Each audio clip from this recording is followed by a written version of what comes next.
हाँ जी, class 11th का जो फाउंडेशन वाला पार्ट है, हमने लगभग लगभग थ्योरी वाला सेशन आपकी क्लास में हमने करवा दिया। और हमने लगभग जो बेसिक है क्लास 11th का चैप्टर नंबर 1, ध्यान से सुनेंगे आप। हम चैप्टर नंबर 1 की जो एनसीईआरटी एग्जाम्पलर है वो हम डिस्कस कर रहे हैं। इसके बाद हम सेकंड वीडियो और अपलोड करेंगे, उसमें अब तक के एटो इसमें जो some basic concept of chemistry है, जितने भी क्वेश्चंस आए हैं ना, हम उसको सॉल्व करवा देंगे। फिलहाल हम स्टार्ट करते हैं। कैसे स्टार्ट करेंगे जरा सामने देखना। हम एनसीईआरटी एग्जाम्पलर कर रहे हैं और आपके सामने देख रहे हैं कि ये यूनिट फर्स्ट है, रसायन विज्ञान की कुछ मूलभूत अवधारणाएं। तो हम इसको स्टार्ट करेंगे, है ना। चलो आ जाओ। देखो पहला क्वेश्चन क्या कह रहा है, जरा सामने आइए। क्वेश्चन नंबर 1 आराम से सुनेंगे, अच्छे से सुनेंगे 11th वाले बच्चे। और एक एक वीडियो को, एक एक चीज को आप जरूर देखेंगे, नोट्स में इंटर करेंगे। नहीं आता है तो पूछेंगे, जैसे मैंने पढ़ाया आपको आप वैसे ही करेंगे, ठीक है ना। हम जैसा स्टार्ट कर रहे हैं बेटा, आ जाओ। देखो आपके सामने हमारे पास क्या है, एक सेकंड। हाँ, देखो पहला क्वेश्चन आपकी स्क्रीन पे है, तो मैंने सिग्निफिकेंट वाला जो टॉपिक है वो नहीं करवाया। वो फिजिक्स में है, लेकिन आप अभी इसको समझ जाओगे। देखो कैसे करना है, जरा सामने देखना। पहला फर्स्ट क्या है, देखो क्या कह रहा है बेटा, कि दो विद्यार्थियों ने एक प्रयोग को अलग अलग किया और हर दिन इसे दोहराने तथा द्रव्यमान के दो पाठ्यांक प्राप्त किए जो निम्नलिखित हैं। दो विद्यार्थी हैं, उसने प्रयोग किया था और वो कैसे किया था जरा देखो। ए विद्यार्थी है, उसकी रीडिंग आई है 3.01, और जो सेकंड विद्यार्थी है उसकी रीडिंग आई है 2.99। फिर एक दूसरा विद्यार्थी है, उसकी आई 3.02, और जो एक है उसकी आई 2.89 आया, सॉरी। द्रव्यमान का सही पाठ्यांक इतना है। कलर चेंज करते हैं हम, देखो ये वाला। दिए गए आंकड़ों के आधार पर निम्नलिखित कथनों में से सही विकल्प का आपको चयन करना है। देखो मैं आपको दो चीज बता दूं कि दो चीजें आप यहां पे पढ़ोगे। एक तो इसमें वर्ड है परिशुद्धता, एक वर्ड है इसमें यथार्थ। परिशुद्धता को बोलते हैं एक्यूरेसी, और यथार्थ को बोलते हैं प्रिसाइज। कितना एक्यूरेट है।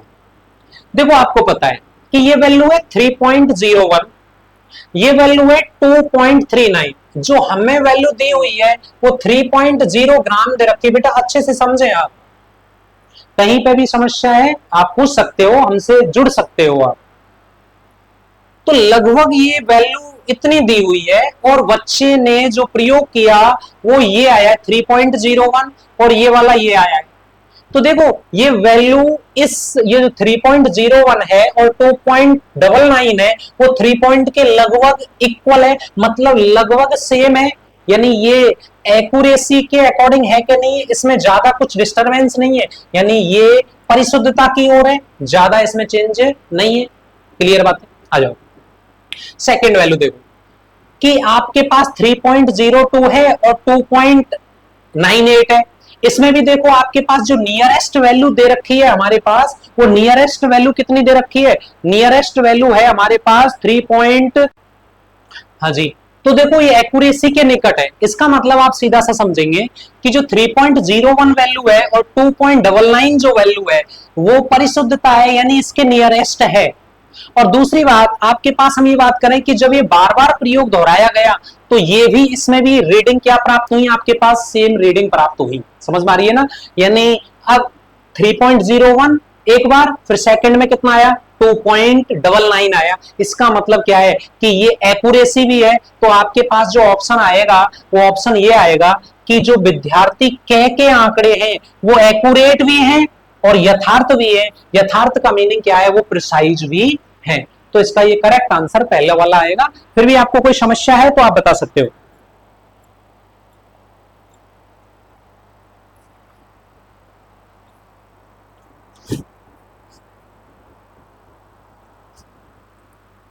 यहां आपको दिक्कत हो सकती है कि बुकों में, कुछ बुकों में यहां पे कितना मिला है आपका, ये मिला है 2.95 मिला है, तो वो देखना पड़ेगा कौन सा है। फिलहाल हम इसके अकॉर्डिंग आपका ये आंसर क्लियर है। चलें आगे।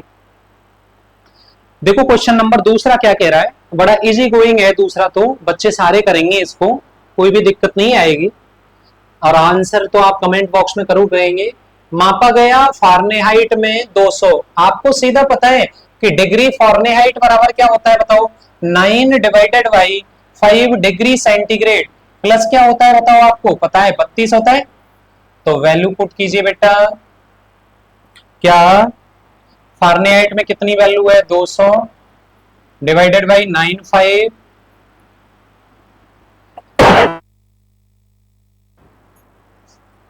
95 में देखो डिग्री सेंटीग्रेड प्लस ऑफ 32, आपको पता है ऐसा कर लें हम calculation, 9 divided by 5 degree centigrade, इसको कर लेंगे तो आपके पास कितना बचेगा 168 बचेगा। 9 divided by 5 degree centigrade, degree centigrade बराबर क्या होगा इतना into 5 divided by 9। Answer calculate करेंगे, देखते हैं इसका आंसर कौन बताता है, कमेंट बॉक्स में कौन देता है, बात करते हैं, आप स्वयं करेंगे और आंसर इसका कमेंट करेंगे, ठीक है ना। इजी गोइंग है, ये तो सरल है। अगला क्वेश्चन क्या है, क्वेश्चन नंबर अगला देखो, मैं इसको यहीं करा दूं, उस विलियन की मोलरता क्या होगी जिसमें प्रति 500 ml में 5.85 ग्राम NaCl घुला है। मोलरता का फॉर्मूला आपको पता है, कैपिटल M बराबर WA divided by MA into विलियन का आयतन ml में गुणा करेंगे 1000 से, कैपिटल M बराबर ग्राम में मात्रा कितनी है 5.85 डिवाइडेड बाई ये इसका अड़ू भार होता है, आयतन कितना दे रखा है 500 और 1000 से, इसका भी आंसर आप कमेंट में करेंगे। कौन, क्लास 11th के बच्चे ध्यान से सुने, आंसर निकाल के आप सबमिट करेंगे, ठीक है ना। अगला क्वेश्चन क्या कहता है, अच्छा सवाल है भाई, देखो डायरेक्ट करते हैं 4-5, है ना बेटा। यदि 5 मोलरता वाले विलियन के 500 ml को 500 ml आयतन तक डाइल्यूट किया जाता है तो प्राप्त विलियन की मोलरता क्या होगी। आपको मोलरता बतानी है, मैंने फॉर्मूला बता रखा है, M1V1 बराबर होता है M2V2। M1 कितना है 5, V1 कितना है 500, M2 ज्ञात करना है और ये कितने तक किया गया है ये वाला, तो M2 बराबर क्या होगा 5 इंटू 500 डिवाइडेड बाई 5, ये वाला आंसर आप स्वयं करेंगे। अगला क्वेश्चन देखो भाई, आ गया, देखो एनसीईआरटी से ही है, क्या कह रहा है,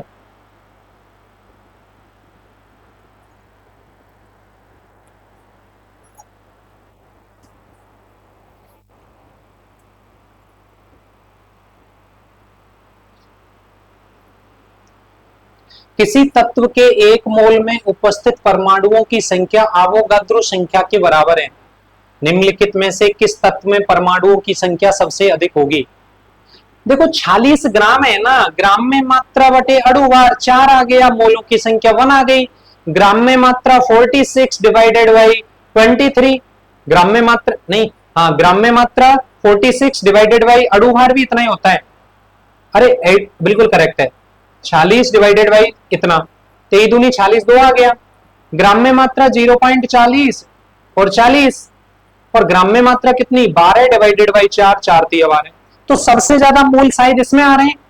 आपको मैंने बताया तो है, मोल बराबर बोलो ग्राम में मात्रा डिवाइडेड बाई कौन सा भार बताओ, अणु भार, ग्राम में मात्रा कितनी है 12, अणु भार कितना है 4, मोल आ गए 3, और मोल का एक और फॉर्मूला बताया भाई, मोल बराबर संख्या बटे Na, तो संख्या बराबर क्या हो जाएगा मोल इंटू Na, तो मोल कितने हैं 3 इंटू Na, Na की वैल्यू कितनी है आवोगाद्रो नंबर के बराबर, और आवोगाद्रो नंबर की वैल्यू कितनी है 6.02 इंटू 10 की पावर 23, तो कौन सा ऑप्शन करेक्ट होगा, ऑप्शन नंबर 4 इज करेक्ट। देखो भाई, ये क्या है, इजी गोइंग है, मैंने सारे 11th क्लास के बच्चों को तो करवा रखा है। यदि रक्त में ग्लूकोज की सांद्रता स्ट्रेंथ दे रखी है 0.9 ग्राम पर लीटर में, अरे भाई डायरेक्ट फॉर्मूला है लाला, मोलैरिटी बराबर, नहीं स्ट्रेंथ, वो आपका स्ट्रेंथ बराबर मोलैरिटी इंटू मोलर द्रव्यमान, स्ट्रेंथ बराबर नॉर्मेलिटी इंटू तुल्यांकी द्रव्यमान, फॉर्मूला है। स्ट्रेंथ का लगा दो तो डायरेक्ट क्या निकालेंगे, मोलैरिटी निकालेंगे, मोलैरिटी निकालेंगे तो बोलो strength divided by molar mass, strength कितनी है 0.9 ग्राम लीटर इनवर्स, और मोलर मास कितना होता है ग्लूकोज का, ग्लूकोज का 180 होता है ग्राम मोल इनवर्स, ग्राम प्रति मोल होता है ना, तो मोल ऊपर चला गया, ठीक है, ये ग्राम से ग्राम गया, लीटर नीचे आ जाएगा, तो यहाँ की कैलकुलेशन करके आंसर सबमिट करें। क्लास 11th वाले बच्चे ध्यान दें। अगला, उस विलयन की मोललता क्या होगी जिसमें 500 ग्राम जल में 18.25 ग्राम HCl गैस घुली हुई है। भाई साहब मोललता है ना, बोलो क्या होती है भैया, होती है क्या, पढ़ रहे हो क्या, नहीं पढ़ रहे भाई, बोलो WA divided by MA into WV ग्राम में इंटू कितना बताओ 1000, विलय की ग्राम में मात्रा 18.25, अणुभार 35.5 और 1 36.5 इंटू विलायक की ग्राम में मात्रा बोलो 500 इंटू कितना बताओ 1000, आंसर स्वयं निकाले।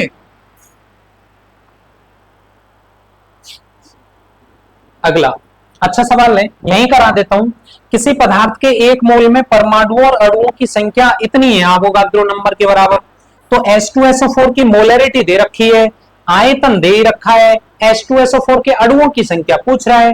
भाई अणुओं की संख्या अगर पूछ रहे हो तो ये तो तुमने बहुत बड़ी बात कर दी, मोलैरिटी बताना लाला जी इतनी है, हाँ भाई वॉल्यूम बताना जरा, अरे भैया मोल निकाल लूंगा ना मैं, बोलो कैपिटल M बराबर बोलो NYV, तो N बराबर बोलो कैपिटल N/2V, बोलो M कितना 0.02, V कितना 100, नीचे 100 किया, मोल कितने आ गए बताओ 2।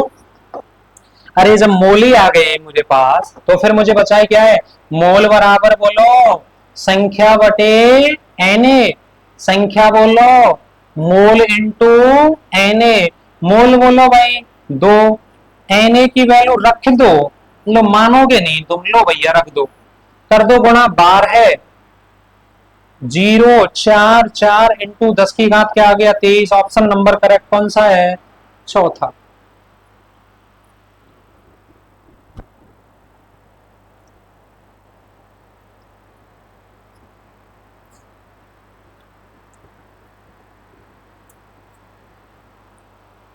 चलें आगे अब, अगला क्वेश्चन आपकी स्क्रीन, ओहो पूरे तेरी का, ऐसे है भैया इसी कोई, भाई कार्बन डाई, अरे भाई मुंह पे क्यों करवा रहे हो इनने, कार्बन को कितने 12, ऑक्सीजन को 16 दूना 32 और कितना ग्राम बोलो, अरे भैया कार्बन की प्रतिशत मात्रा 12 डिवाइडेड बाई 44 गुणा कितने थे, अरे ऑक्सीजन की पूछेगो तो बोलो 32 डिवाइडेड बाई 44 गुणा कितने थे 100 थे। अब आधे तो इनके आंसर ही नहीं निकालेंगे, देखेंगे हम कॉपी चेक करेंगे किस किसने किया और किस किसने नहीं किया है। भाई साहब एक यौगिक का मूलानुपाती सूत्र और आणविक सूत्र ये इधर रखे, पागल बना रहे हैं, निकालो ना 12 + 2 + 16 कितना आ गया 14, 14 और 30 ग्राम आ गया ना, मैंने बताया तो है, क्या बताया गुरुजी, तुम सब चीजें बता दें, हम तो बताएंगे। आणविक द्रव्यमान बटे कौन सा बताओ, मूलानुपाती द्रव्यमान, आणविक द्रव्यमान कितना 180, मूलानुपाती कितना 60, कटने वाले कटेंगे और पिटने वाले पिटेंगे और बचने वाले बचेंगे, डायरेक्ट रखो, या में या को गुणा कर दियो ना n से, और कौन सा सूत्र आ जाएगा बताओ बेटा, यौगिक का कौन सा सूत्र बताओ, अणु सूत्र, कर दो गुणा ना एरो लो, बोलो 6 से कर दो, CH2O इंटू 6 कर दो, C6H12 और क्या आ गया O6, कौन सा कोज है ये, ग्लूकोज है।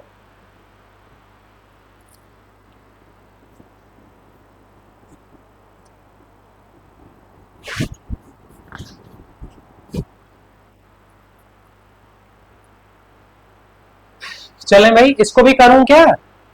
देखो ये यदि किसी विलयन की घनत्व इतना है, वो भाई साहब गुणा करवा रहा हो, देखो हमारे बच्चे परेशान हो रहे हैं, हम आपको परेशान नहीं होने देंगे। और द्रव्यमान इतना है, भाई साहब एक नियम क्या है सार्थक अंक में, कि कैलकुलेशन में कम मात्रा में सार्थक अंक आने चाहिए। बोलो भाई साहब, डी बराबर बोलो एम अपॉन वी। एम कितने 1.5 है का, बिलियन का घनत्व है, द्रव्यमान दे रखा है, तो क्या पूछ रहा है, तो डेंसिटी दे ही रखा है। बिलियन की डेंसिटी हो तो सार्थक अंकों में इसके आयतन दे रखा है भाई, आयतन VmL में, तो m पूछ रहे हो है ना, द्रव्यमान होगा m बराबर क्या होगा, d इंटू वी। डी कितने 3.2 12 इंटू, और इसका गुणा करेंगे कितना 1.5। तो इसकी कैलकुलेशन करेंगे तो बता दूं मैं आपको, लगभग इसकी कैलकुलेशन से वैल्यू हमने कर रखी है, वैल्यू आएगी इसकी 4.68 ग्राम आएगी।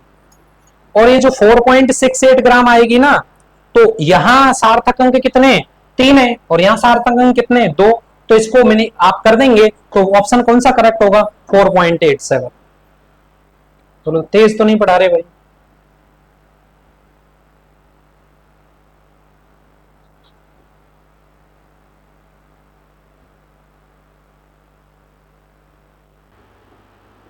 हाँ भाई देखो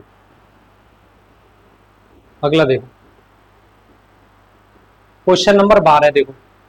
देखो थ्योरी वाला है, तो लिखा है इसमें कि एक यौगिक के संदर्भ में निम्नलिखित में से कौन सा कथन सही नहीं है, इनकरेक्ट देखना है आपको।